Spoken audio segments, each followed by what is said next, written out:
I think the pinnacle of hip hop is actually the movement of the people.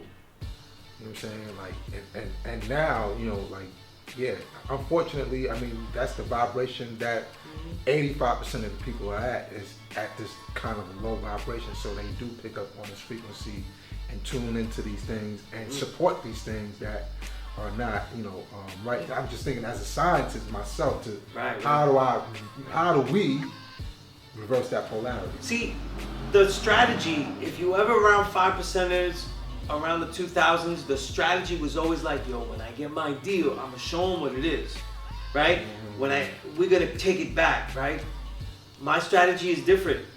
Take off the veil and show this entire renaissance that's going on underneath, because they won't sell for you a great record for you. They won't do that for you. Labels won't do that for you anymore. You know what I mean? They spent a long time trying to learn what we were talking about in the lyrics. You know, that's why Genius.com exists. You know, the foundation of their lyrics, though, are based on an old site called Original Hip Hop Lyrics Archive. And that was created by Jelly Bean Benitez. A lot of people don't know that. He's the one that owned that, and he's the one that made that. So the foundation of all the old songs that have lyrics, when you go on Genius.com, they didn't transcribe that. They got that from there.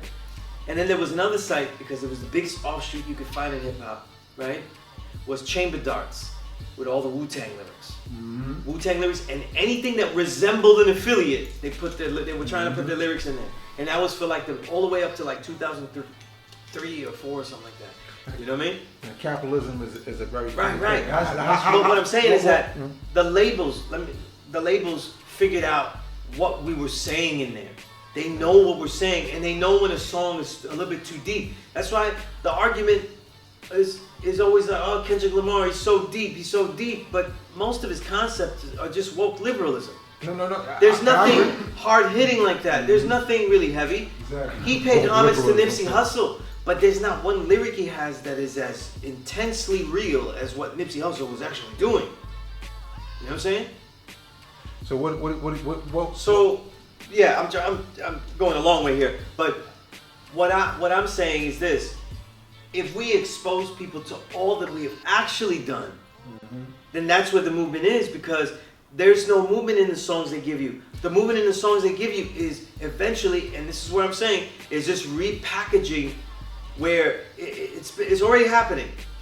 The more stylistic, less skilled versions of rap will be black folk, and then they're gonna get rappers that can actually rhyme a little bit at a very mediocre level, and then those will be the high technicians that you see. And case in point, Jack Harlow, an extremely, mind-blowingly, extremely basic, low-level rapper. The flow is undynamic. It barely holds itself together though, but it flows, and it flows more than a lot of the other brothers on the mainstream, because they're just talking. And I was telling you, the only flow that you hear now that is hard to do is to rhyme as fast as possible. And that's usually where you get no lyrics, where you get nothing of substance, where you just say something stupid for as fast as you can. And after a genre's been around for that long, that's not very impressive, you know. Just like a lot of Louis Armstrong's massive innovations, if you do them now in trumpet, you're like, yeah, he's a good player, but you're not that impressed anymore. Yeah, no, that's a fact. But when Louis did it in 1930, it was like, holy shit, this is the bomb. And I mentioned him because he's the Rakim of all jazz. Like, no one has bigger innovations than him. That's right.